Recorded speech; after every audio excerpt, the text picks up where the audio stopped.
Greetings, everyone, and welcome back to X-Fest. Continuing our in-depth look at the entire X-Men movie franchise. Well, the first two parts, we took a look at the first two movies. Next up, we have...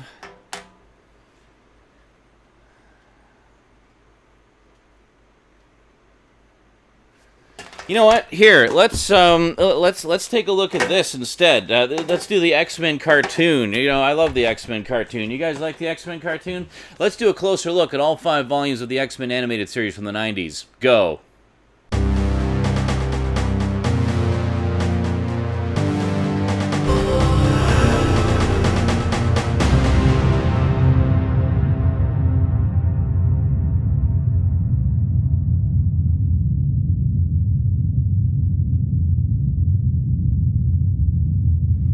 Welcome back. Okay, now, in the past, I've done a handful of videos about the X-Men animated series. I've never really done an in-depth look at the entire collection, so I thought, as a little bonus in the middle of the X-Fest here, I thought, what better time to do so?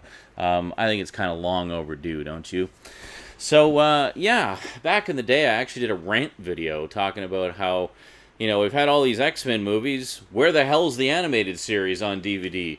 Now, they did release a few random volumes of some of the story arcs and whatnot, and then for a long time they had, you know, just some single disc volumes, like there was a Wolverine one and a bunch of other ones, just random selections of episodes of it, nowhere near the complete series. I mean, you could collect all of those and have a good chunk of the series, but you'd be missing even more. Then, of course, back in the day, when it was originally on TV, it actually wasn't airing in my area. Yeah, so the only way I could watch it was by purchasing the VHS releases as they came out. The VHS releases were 1 or 2 episodes per tape. So, yeah, it took a long time just to get even one season's worth of episodes. Remember, they had the first 2 episodes on the first tape, and then single episodes all the way up until the first couple episodes of season 2. They didn't even release all of them. They released like the first season, first little bit of the second season, then they jumped ahead to the Phoenix Saga and released that in 3 volumes. 5 episodes, split across 3 volumes. Man. And, yeah, so it was difficult to see the X-Men animated series. So later on I moved, and then it was on I think daily in the area where I had moved to, so I was finally able to catch up on the show and see more of it. But yeah, so anyway, when they finally announced that they were releasing the series on DVD, I was ecstatic. I was like, oh, finally, I can just have the set and watch them all over and over again. Such a great show. I mean, there's so much to like about this series.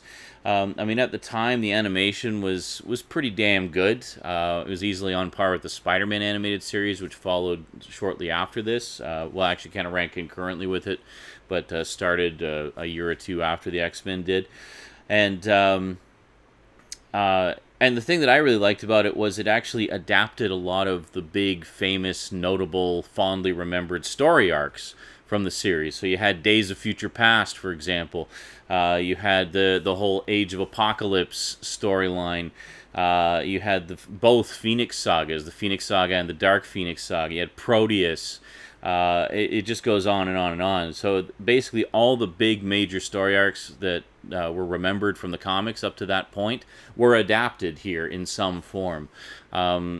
Sometimes somewhat toned down because this was a Saturday morning show essentially, or you know, weekday afternoon show as it became later. But still very true to the core elements of those beloved storylines. And I think that's why the animated series has endured for so long and is so fondly remembered, is because it was just so freaking respectful of the lore and did a great job of adapting it. You know, I mean, they really took their time. Like with the big epic stories like the Phoenix Saga, for example, they took their time. I mean, the Phoenix Saga they adapted over the course of 5 episodes, and then they had some episodes in between, and then they did the Dark Phoenix Saga in 4 episodes. So, I mean, that's like almost 2, if you're doing it daily, that's almost 2 weeks worth of episodes just for the Phoenix Saga alone. So that's pretty cool that they did that. Alrighty, so let's not waste any time. Let's head on down to the black box and we'll take a nice close look on a closer look here at all 5 volumes of the X-Men animated series. Okay, let's begin with Volume 1. Oh, look at that. From the Marvel DVD comic book collection. Yeah, when Disney first acquired Marvel, they put out a whole bunch of DVDs of the cartoons. I guess, money on the table, right? So they put out sets of X-Men, Fantastic Four, the 90s series, Iron Man, the 90s series. So I don't know how well you can see this, but this is really nice and textured. Let's see if we can get a good angle here. Oh, there we go. Yeah, see, you can really see the texture there. Like, look at that. Look how much embossing there is on there. That's just freaking amazing. It's beautiful. So really nice. You can feel up everybody. And then on the back here, we have, and it's all very shiny and hollow foily, which is very nice. So here you can see the list of episodes on the back. Very cool. Just going to make sure you can actually read those here. Just hold on a second. There we go. Nice big close-up for you. I'll do that for all the episode lists so you can, check out the episodes for yourself. There were some people who seemed to think there were episodes missing, but there actually aren't any episodes missing. They're all here, I assure you. And then if we just slide this out here, you can see it's the exact same artwork on the inside, just the normal unembossed, unshiny artwork. Very nice. And if we open it up here, not much in the way of disc art. Oh, and an ad for Blu-ray. Yeah, it's like they're saying, what are you buying DVDs for? Buy Blu-rays. They're better. Well, you know what? Put X-Men out on Blu-ray and we'll happily do so. Yeah, I don't know that that's ever going to happen, though, because this show is very much from the era of shooting on film, yet editing and mastering on standard definition videotape. So here we have Volume 2. Gee, what story arc is on this one? Yeah, so this actually, it does feature the Phoenix Saga and the entire, the remainder of the second season story arc, the Savage Land story arc. So there you go. So if you ever want to feel up the Phoenix, there she is. The perviest closer look ever. There we go. So we got Jean Grey with the crystal with the Phoenix power there. I'll just zoom in a bit. There you go. Yeah, so here you can see we have the rest of Season 2, basically wrapping all that up to Reunion, Parts 1 and 2. And we got Out of the Past, and then all 5 parts of the Phoenix Saga to round it out. So it's not quite one season per volume. It's actually a little more than that, generally speaking. At least as far as the first 2 seasons go. The first 2 seasons were only 13 episodes each, and then they started to get slightly more episodes in subsequent seasons.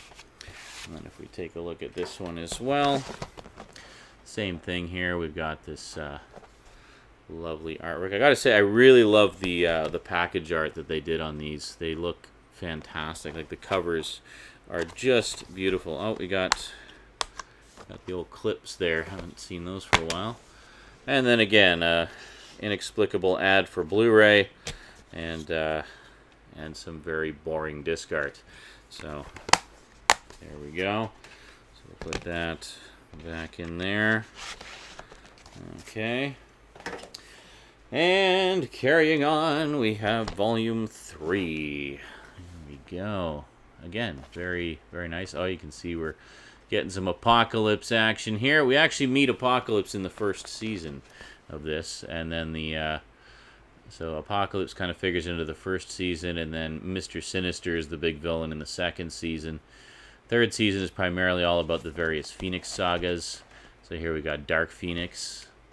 Yeah, big, pretty well remembered story arc there. I'll just zoom in a bit here.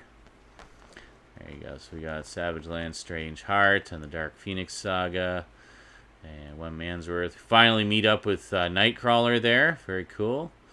Gotta love Nightcrawler. I understand he's finally reappearing in the new movie, so that's good news. A younger version of Nightcrawler, of course, because it's younger versions of everyone in the new movies. And there we go. So then if we slide this one out, you can see I take good care of my slipcovers here. Thank you very much. Yeah, I treat them with respect, yo. It's all about respect. There you go. You be good to your collection, and it will be good to you. So we open this up, and oh, look at that, another Blu-ray ad. Awesome. And then we have, yeah, there's no friction here. It's strictly on the hub, so I'm not scratching anything. Don't worry. And our boring discard again. You can see that there. Yeah, I mean, it's fine. It's how often you're going to be staring at the discs, really. I guess it doesn't really matter, but it's, I don't know, it's just, it's nice when they do actual disc art, you know? So, there you go, Volume 3, very nice. And carrying on, oh, here we go. We got Volume 4, Wolverine versus Sabretooth. One of many clashes between these characters over the course of the series. Yeah, they were definitely each other's worst enemies. See if we can get the embossing there. Oh yeah, look at that. All the rippling muscles and tendons and the claws and everything. That's like that is some serious embossing they did on these. I mean, that is awesome. I'm really impressed by that. So if we take a look here, again we got what's his face? Omega Red, I think, or the Crimson Dynamo. I can't remember. It's been so long since I've watched them. But here we go. So we got Beyond Good and Evil, which is a big apocalypse story. We got Proteus and Sanctuary. Lots of multi-part stories. The last couple seasons weren't as heavily serialized, but they did do a lot of multi-part stories. And, you know, if you watch them in continuity order, you definitely get the sense of a building story as you go. It's quite nice. Definitely watch them in continuity order if you can. And there we go. Very nice. I love it. Very nice. Very nice. I know you were waiting for me to say that, weren't you? And again, another Blu-ray. What is in this Blu-ray ad anyway? What exactly is it? We have... Oh, Blu-ray's wonderful. Look at Blu-ray. And there's all these things on Blu-ray that you can get on Blu-ray. Awesome. So, Lost. Wow, this shows how long ago this came out. They're hyping up the Lost Season 3 set. Yeah. And then if we just spin this around here, does it actually say? I know Disney doesn't like to put years on things. 2009. So it's a 2009 DVD release.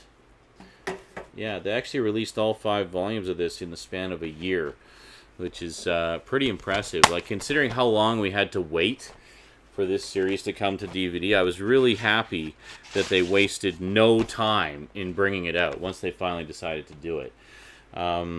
Now, why we have not had Spider-Man the Animated Series get the same treatment, I have no idea. But I'm as irritated by that as you guys are. Like, come on, let's make it happen here. We have almost the entire 90s Marvel era represented on DVD. There's just a few we need. Spider-Man being one of the big holdouts. You know, Silver Surfer being another one I'd like to see in Region 1. I have the Region 2 set. So there we go. So we got Captain America and Red Skull and stuff like that. Mojo. I love Mojo.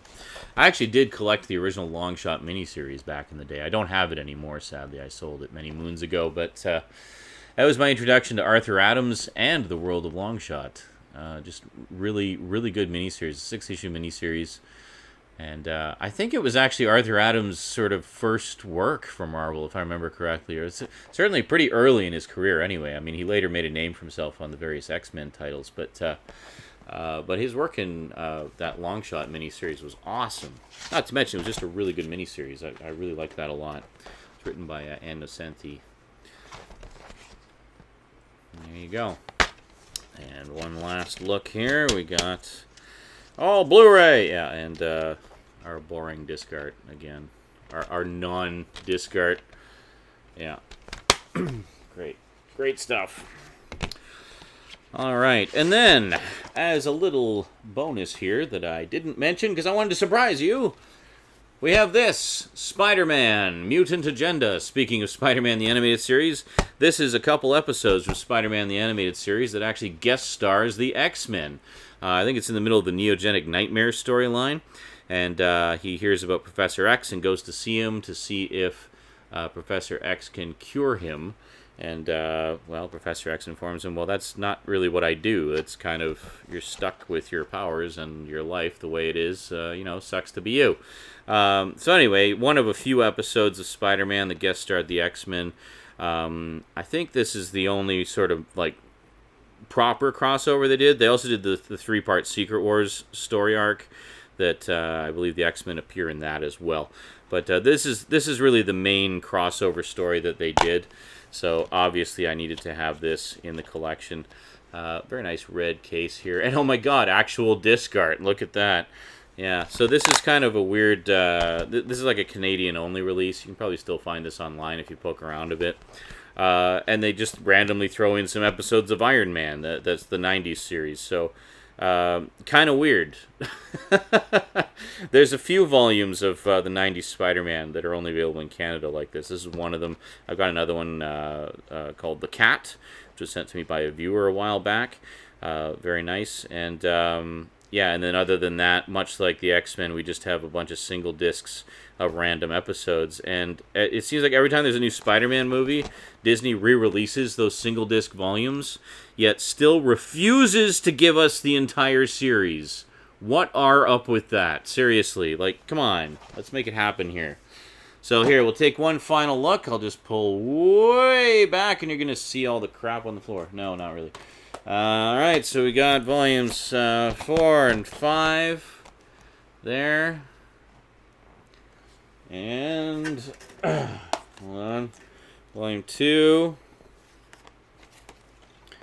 And there. I don't even know why I'm bothering to show you here, because you're going to see them on the music stand again in just a few seconds. So, there you go. All 5 volumes of the X-Men animated series and the Spider-Man crossover. Gotta love it. So there you go. A pretty cool collection overall. Now, I should mention, there have been some fan concerns about the order of the episodes. I thought I wasn't going to mention this, but I'm mentioning it. Don't worry. Because the order of the episodes on these volumes is in air date order, which mostly is correct, but there's a few discrepancies. So there are 3 episodes in particular that appear out of continuity on these sets. And one of the reasons for that is that they did not actually air in continuity when they originally aired. For whatever reason, these 3 episodes were actually held back from when they were originally being produced. The only explanation I've heard is there were animation problems. What that means, I don't know. But there was some kind of issue with these 3 episodes that prompted Fox Kids to hold them back, and they finished them way, way later, and most of them actually aired in Season 5, even though 2 of them actually occurred during Season 3, and 1 of them occurs during Season 4. The 3 episodes in particular that I'm talking about are No Mutant is an Island, Long Shot, and A Deal with the Devil. Now, No Mutant is an Island and Long Shot are supposed to air during Season 3 between the 2 Phoenix sagas. Deal with the Devil is supposed to air somewhere in Season 4. Now, in poking around Teh Interwebz, I actually found an archived website that contained a definitive episode guide to the series. It actually contained 2 episode guides. One was by episode number as mandated by Fox, and the other was by script number, which was mandated by the writers who wrote the show. And the script numbers are the order that is intended to be the most continuity-based order. So what you'll find in the description is a direct link to a definitive episode guide by script number of the order of the episodes. Now, if you're wondering about the credibility of this site was actually put together by Stephen Melching, who was one of the writers for the show. You can't get more credible than that. So if anybody knows, it's going to be the people who actually worked on the show. So he said on the site that the 2 episode guides that he had listed there, the episode number and the script number, are slightly different, and that there's a big note on the script number one that says this is the order you want to watch them in if you want to watch them with the best continuity. Like, this is how they were all envisioned to flow from one to the next by the writers, and this is how it's intended to be watched. So that's the guide that you want to use. So I don't know how much longer that archive site is going to stay up, so what I've done is I just copied and pasted the episode guide into a text file and made it available there. I will include a link in the description to the archived site as well, so if it's still there, you can check it out. It's loaded with all kinds of cool information about the making of the animated series from one of the people who actually worked on it, so pretty cool stuff. But most importantly, it provides the most definitive guide you're likely to ever see as to what order the episodes go in. So that is the order that I will be watching them in the next time I watch the series. Now, the first 2 seasons, up to most of Season 3, are for the most part in the correct order. And you don't have to worry about that too much. It's when you get into the latter half of the series that things get all jumbled up, just because of those 3 episodes being so wildly out of place. It's almost like they held them off for the 5th season, because the 5th season was kind of light on episodes. So it's like, well, let's just finish up these 3 and then just throw them out there. So, yeah. The most important, I think, in terms of continuity would probably be No Mutant is an Island, because when you watch it, it is clearly intended to follow the Phoenix Saga. It's a very Cyclops-centric story, and he's having a lot of issues dealing with sort of how the Phoenix Saga ended and the fate of Jean Grey. And it's a pretty important, character-driven episode, and you definitely get more out of it watching it in context with the other episodes. So, anyway. Yeah, so that's pretty much it in a nutshell. X-Men, the animated series. Amazon links in the description, as always, so if you want to add this wonderful series to your collection, please do. And I do appreciate you using my links, because, that just goes right back into the show. So very cool. Speaking of which, special thanks to my Patreon sponsors. Big thanks to Get Your Gorgeous On, the e-mag by Michelle O'Toole and Simon Hedger, and of course Kyle Pellegrini, my highest level sponsors. Thank you very much, guys. Really appreciate the support. Alrighty, that is it from me to you for now. We'll see you next time for more of the X-Fest. Until then, thanks for watching, and sayonara.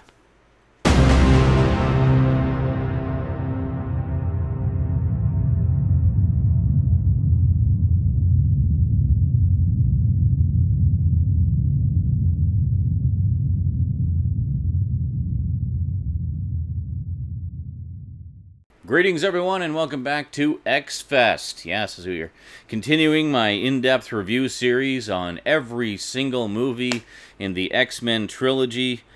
No, there's more than 3. There's like 8 now.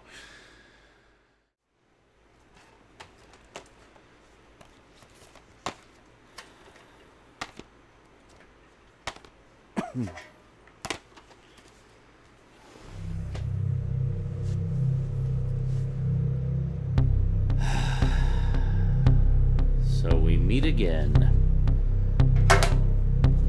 Guess I can't put it off anymore.